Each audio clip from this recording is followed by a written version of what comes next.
മണ്ഡലത്തിൽ സജീവമാകുകയാണെങ്കിൽ അല്ല, വോട്ടർമാരെല്ലാം വളരെ ആക്റ്റീവാണ്. എല്ലാവരും LDF വോട്ട് ചെയ്യുന്നതാണ് പ്രതീക്ഷിക്കുന്നത്. നല്ല പ്രസന്റായിട്ട് ആളുകൾ സമീപിക്കുന്നുണ്ട്. കഴിഞ്ഞ 10 വർഷമായിട്ട് ഇവിടെ നടക്കുന്ന വികസന പ്രവർത്തനങ്ങൾ ജനങ്ങൾ ശ്രദ്ധിക്കുന്നുണ്ട്. അതിന്റെ പ്രതികരണം സ്വാഭാവികമായിട്ടും നല്ല നിലയിൽ തന്നെ ഉണ്ടാകുമെന്നാണ് പ്രതീക്ഷിക്കുന്നത്. ഉയരുന്ന ഒരു ഡീൽ ആരോപണം, ശരിക്കും അത്തരത്തിലൊരു ഡീൽ ഉണ്ടോ? എന്താണ് അങ്ങേക്ക് പറയുന്നത്? അത് ഡീലെന്ന് പറയുന്നത് നമുക്ക് ജനങ്ങളുമായിട്ടല്ലേ ഡീല്, മറ്റു തരത്തിലുള്ള ഡീലൊന്നും നമുക്കില്ല. ഈ മണ്ഡലത്തിലെ എല്ലാ ജാതിയിലും മതത്തിലും രാഷ്ട്രീയത്തിലും പെട്ടിട്ടുള്ള ജനങ്ങളുണ്ട്. അവരുമായിട്ട് എനിക്ക് നല്ല ഡീലുണ്ട്. ഈ കഴക്കൂട്ടത്ത് CPM ആരുമായിട്ടാണ് മത്സരം? BJP ആയിട്ടാണോ അതോ UDF ആയിട്ടാണോ? ഒരു ട്രയാങ്കുലർ ഫൈറ്റാണ് നടക്കുന്നത്. ഒരു ത്രികോണ മത്സരമാണ്. ഇന്നയാളുമായിട്ടാണ് നേരിട്ട് മത്സരം എന്ന് പറയാനൊന്നും പറ്റില്ല. 3 പേരും ശക്തരായിട്ടുള്ള സ്ഥാനാർത്ഥികളാണ്. ഒരു ട്രയാങ്കുലർ ഫൈറ്റ് നടക്കുന്നതെന്നാണ് എന്റെ വിശ്വാസം. ഒരു ത്രികോണ മത്സരമാണെങ്കിൽ ഇപ്പോ BJP സെക്കൻഡ് നിൽക്കുന്നു എന്നുള്ള ഒരു രീതിയിലാണല്ലോ കഴിഞ്ഞ ഇലക്ഷൻ ഒക്കെ വന്നിരിക്കുന്നത്. അതായത് കേരളത്തിൽ BJPയുടെ ഒരു തുടക്കമാണോ ഇതൊക്കെ? അതിനെ എങ്ങനെയാണ് നോക്കി കാണുന്നത്? BJP ഇത്തവണ ഇവിടെ പിടിക്കുന്നൊക്കെയാണ് പറയുന്നത്.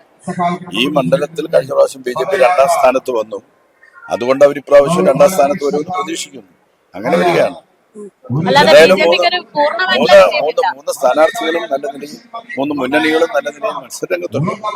ഇപ്പോഴും ശബരിമല സ്വർണ്ണക്കൊള്ളയും ഒരു വിവാദ വിഷയമായിട്ട് നിൽക്കുന്നുണ്ടല്ലോ. അപ്പൊ കഴക്കൂട്ടത്തെ ജനങ്ങൾ അതിനൊരു മറുപടിയായിട്ടൊക്കെ നൽകുന്നതൊക്കെ പറയുന്നു. വിവാദമാക്കാൻ ചില ആളുകൾ ശ്രമിക്കുന്നുണ്ട്. അത് കേവലമായിട്ടുള്ള രാഷ്ട്രീയ താല്പര്യം മാത്രമാണെന്ന് എല്ലാവർക്കും അറിയാം. തെരഞ്ഞെടുപ്പ് സ്റ്റണ്ടാണെന്ന് ജനങ്ങൾക്ക് ബോധ്യമായിട്ടുണ്ട്. എനിക്കതിനകത്ത് റോളുമില്ലെന്നുള്ള കാര്യം എല്ലാവരും സമ്മതിച്ചുള്ളതാണ്. ഹൈക്കോടതിയാണ് നേരിട്ട് അന്വേഷണം നടത്തുന്നത്. അവരാണ് SIT നിയോഗിച്ചത്. അവർക്കാണ് SIT റിപ്പോർട്ട് ചെയ്യുന്നത്. അവരുടെ നിരീക്ഷണത്തിലാണ് നടക്കുന്നത്. അതിനേക്കാൾ ഫലപ്രദമായിട്ടുള്ള ഒരു അന്വേഷണ സംവിധാനത്തെ നമുക്ക് ഏർപ്പെടുത്താൻ വേണ്ടി സാധിക്കും. അപ്പൊ എത്രത്തോളം ഉണ്ട് LDFന്റെ ഒരു വിജയ പ്രതീക്ഷ? 100%, 110%. അഭിമാനകരമായിട്ടുള്ള വിജയം. കഴിഞ്ഞ പ്രാവശ്യത്തേക്കാൾ മെച്ചപ്പെട്ട ഭൂരിപക്ഷം ഉറപ്പ്. കഴക്കൂട്ടത്ത് മാത്രമല്ല സംസ്ഥാനത്തും ഭരണം നിശ്ചയമായിട്ട് യാതൊരു സംശയമില്ല. ഈ കഴിഞ്ഞ 10 വർഷമായിട്ട് ഈ നാട്ടിൽ നടക്കുന്ന വികസന പ്രവർത്തനങ്ങൾ ജനങ്ങൾ കണ്ടുകൊണ്ടിരിക്കുകയല്ലേ. അതിന്റെ തുടർച്ച വേണമെന്ന് വിശേഷിച്ച് ചെറുപ്പക്കാർ ആഗ്രഹിക്കുന്നുണ്ട്. എല്ലാവരും ആഗ്രഹിക്കുന്നുണ്ട്. ഇപ്പോൾ അച്ഛനമ്മമാരുടെ പെൻഷൻ അത് കൃത്യമായിട്ട് കിട്ടുന്നുണ്ട്. അതെല്ലാം തുടരേണ്ടതായിട്ടുണ്ട്. ലൈഫ് മിഷൻ 5 ലക്ഷം വീട്, ഇപ്പോൾ ഏതാണ്ട് 6.25 ലക്ഷം വീടിന്റെ 1.25 ലക്ഷം വീടിന്റെ പണി നടക്കുന്നു. അത് ഇനിയും തുടരണം. ഇതെല്ലാം തുടരേണ്ടതായിട്ടുണ്ടെന്ന് ആളുകൾ ആഗ്രഹിക്കുന്നുണ്ട്. ആ തുടർച്ചയ്ക്ക് വേണ്ടി പിണറായി വോട്ട് ചെയ്യും. ഈ കഴക്കൂട്ടത്തെ ജനത്തിന് ഇനി എന്തൊക്കെ ഉറപ്പുകളാണ് അല്ലെങ്കിൽ വാഗ്ദാനങ്ങളാണ്? നമ്മുടെ ഇവിടെ വാഗ്ദാനങ്ങളൊന്നും ഞാൻ നൽകുന്നില്ല. നമ്മുടെ ഇവിടെ ഒരു പ്രശ്നം അവശേഷിക്കുന്നത് കുടിവെള്ളത്തിന്റെ പ്രശ്നമാണ്. അതിന്റെ ഉത്തരവാദി നേരത്തെ ഭരിച്ച UDF തന്നെയാണ്. അവരാണ് യഥാർത്ഥത്തിൽ ഭാവിയിൽ ഉണ്ടാകേണ്ടതായിട്ടുള്ള പ്രശ്നങ്ങളെ മുൻകൂട്ടി കണ്ട് ഒരു പൈപ്പ് ലൈൻ സ്ഥാപിക്കേണ്ടിയിരുന്നത്. ഇത് മണ്ണുകൊണ്ട് നിർമ്മിച്ച ഒരു പൈപ്പിലൂടെ വെള്ളം 10-60 വർഷക്കാലം ഒഴുകുമ്പോൾ ഉണ്ടാകുന്നതായിട്ടുള്ള ദുരന്തമാണ് ഇപ്പോൾ ഉണ്ടായിട്ടുള്ളത്. പ്രഷർ കൊടുക്കാൻ വേണ്ടി പറ്റില്ല. പ്രഷർ കൊടുത്താൽ അപ്പം പൊട്ടും. പ്രഷർ കൊടുക്കാത്തത് കാരണം ഇവിടുത്തെ ഈ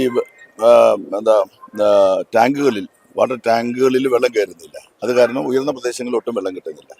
അതിന് പരിഹാരമായിട്ട് നമ്മൾ 2016 ഗവൺമെന്റ് ആവിഷ്കരിച്ച പദ്ധതി അവസാന ഘട്ടത്തിലാണ്. 2 മാസം കൊണ്ട് അത് കമ്മീഷൻ ചെയ്യാൻ സാധിക്കും. ഒരു 2 മാസം കഴിയുമ്പോഴേക്കും കുടിവെള്ള പ്രശ്നത്തിനും പരിഹാരം കാണാം. അതോടുകൂടി ഈ മണ്ഡലത്തിലെ മിക്കവാറുമുള്ള എല്ലാ ജനകീയ പ്രശ്നങ്ങൾക്കും പരിഹാരം കാണാൻ നമുക്ക് സാധിച്ചു എന്ന് പറയാം. 3ാം ഊഴത്തിന് തയ്യാറെടുക്കുകയാണ്. യെസ്.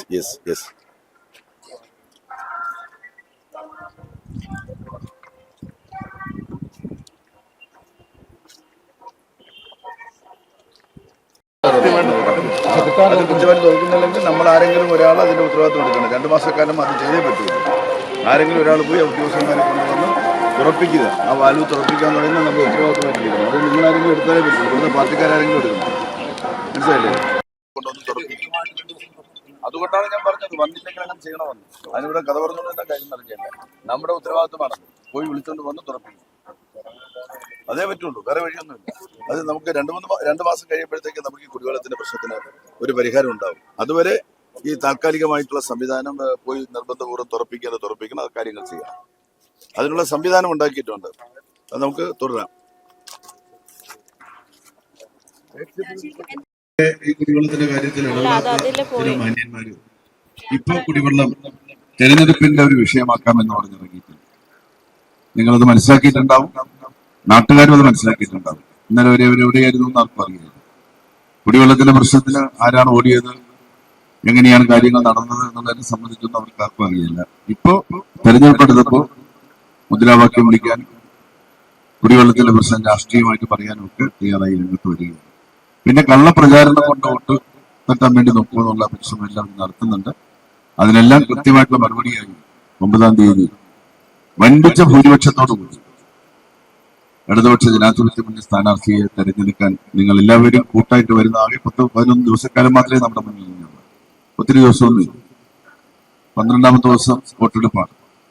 അപ്പൊ ഈ ഒരു 10-12 ദിവസം നിങ്ങൾ എല്ലാവരും രാവിലെ പകലാക്കി ഒരുപാട് ജോലികളുള്ളവരാണോ, ജോലി ഉണ്ടെങ്കിൽ മാത്രമേ യഥാർത്ഥത്തിൽ ജീവിക്കാൻ പറ്റുള്ളൂ. അതൊക്കെ എനിക്കറിയാം, അറിഞ്ഞുകൂടാഞ്ഞിട്ട് പറയുകയല്ല. പക്ഷേ ഈ 5 വർഷത്തിലൊരിക്കൽ നടക്കുന്ന ഈ തെരഞ്ഞെടുപ്പിൽ നമ്മുടെ വലിയ ഉത്തരവാദിത്വം, നമ്മുടെ ബാധ്യതയും ചുമതലയും എന്ന നിലയിൽ തന്നെ ഈ വിഷയത്തെ കണ്ട് വരുന്ന ദിവസങ്ങളിൽ ഒരുമിച്ച് കൂടെ നിന്ന് പ്രവർത്തിക്കാൻ വേണ്ടി തയ്യാറാകണമെന്ന് അഭ്യർത്ഥിക്കുന്നു. എല്ലാവർക്കും എന്റെ അഭിവാദ്യം.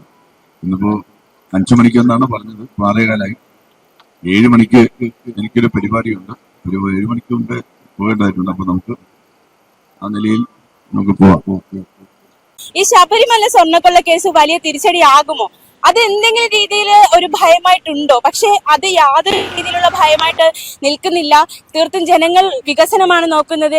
10 വർഷത്തെ വികസന പ്രവർത്തനം, 10 വർഷത്തെ വികസന പ്രവർത്തനം മാത്രമല്ല, ഈ ശബരിമല സ്വർണ്ണക്കൊള്ള ഒരു തരത്തിലും ബാധിക്കില്ല എന്നുള്ള കോൺഫിഡൻസ് കൂടെയാണ് അദ്ദേഹത്തിനുള്ളത്.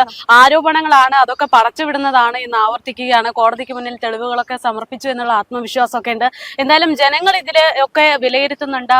ഈ ആരോപണങ്ങളും പ്രത്യാരോപണങ്ങളും ഒക്കെ വിലയിരുത്തിക്കൊണ്ട് തന്നെയായിരിക്കും ഈ തവണത്തെ തിരഞ്ഞെടുപ്പ് വിജയപ്രഖ്യാപനം ഒക്കെ ഉണ്ടാകുക എന്നുള്ളതാണ്. തീർത്തും വലിയൊരു കോൺഫിഡൻസ്. നമ്മൾ ഈ സംസ്ഥാനത്ത് മൊത്തം LDF സർക്കാരിനെ ബാധിക്കുമെന്ന് പറയുന്ന ഒരു വിഷയമാണ്, അല്ലെങ്കിൽ LDF സർക്കാരിന്റെ ചോദ്യം മുന്നിൽ നിർത്തുന്ന ഒരു വിഷയമാണ് ശബരിമല സ്വർണ്ണക്കൊള്ള കേസ്. അതിൽ ഏറ്റവും പേടിക്കുന്നത് ഈ കഴക്കൂട്ടം മണ്ഡലത്തിലാണ്. പക്ഷെ ഇവിടുത്തെ LDF സ്ഥാനാർത്ഥി അദ്ദേഹം അദ്ദേഹത്തിന് ഒരു ടെൻഷനും ഇല്ലാതെ മാത്രമല്ല, കുട്ടികളോടടക്കം ചിരിച്ചു കളിച്ചു നിൽക്കുന്ന ഒരു സാഹചര്യമാണ് നമ്മളിപ്പോ കണ്ടത്.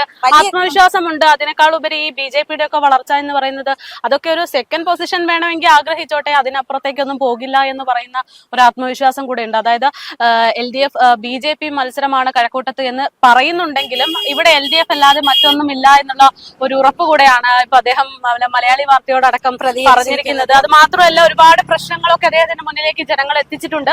അതിനൊക്കെയുള്ള പരിഹാരം ഉടൻ തന്നെ ഉണ്ടാകും. അധികാരത്തിൽ വരുന്നത് വരെ തൽക്കാലം നിലവിലത്തെ പ്രശ്നങ്ങളൊക്കെ ഒന്ന് സഹകരിച്ച് എന്തെങ്കിലുമൊക്കെ ആക്കി തീർക്കാം. അത് വിജയം അല്ലെങ്കിൽ തിരഞ്ഞെടുപ്പ് കഴിഞ്ഞതിന് ശേഷം കൃത്യമായിട്ടുള്ള നടപടി ഉണ്ടാകുമെന്നുള്ള ഉറപ്പൊക്കെ ജനങ്ങൾക്ക് നൽകിയിരിക്കുകയാണ്. എന്തായാലും കാണാം.